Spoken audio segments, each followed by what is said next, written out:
Okay, today is our second day coming to the new year. It seems like a very nice warm day. Sun is out. It's a little hazy. It's 不摆手摆 还是 OK 呢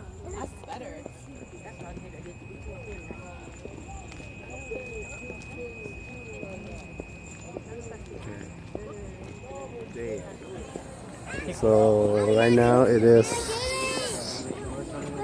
12:04. It's nice and warm. It is about 50 degrees or near 60 degrees right now. So we are we're making our way to the crowd right now.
Wow.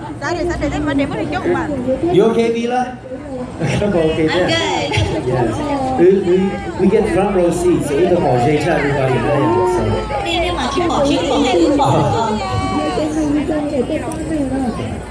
Thì bác thầy là từng gì tận đây nó mù.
Cô và phát tham của cùng cha bây giờ กูทอเป็นจังนั้นจะจีตัวจงรู้จักป้องเราเป็นปกติอีจะเป็นจังนั้นจะเสียเชื่ออย่างนั้น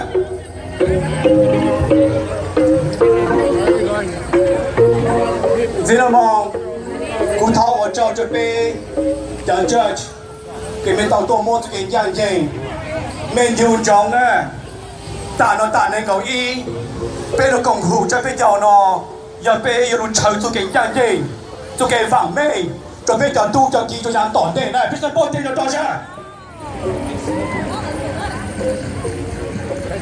em thọ bê ô cho bây giờ chưa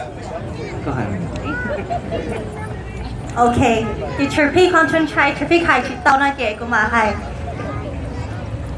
Okay, giờ ba nó cứ vô ba tàu thi bay đồ bay khó dance competition đồ trong ó phá cổ nhà ó phá cổ gì nó nè. Are you ready? Giờ ba thầy nó của tàu thi bay mua lần bay hú hay kìa. Go Ganja!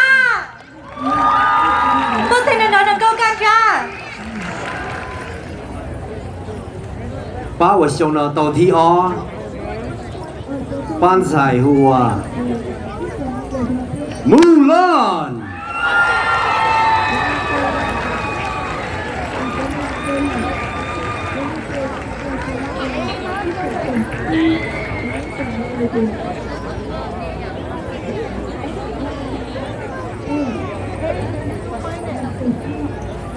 今天要報佢哋俾霸道鐵二入嚟對啦。 Bên ban thầy ở yên thằng thi y đâu biết có dance competition đâu trong all phá cổ nhà all phá cổ gì nó nhớ được tổng Hmong Culture New Year whole Fresno State California yo go to day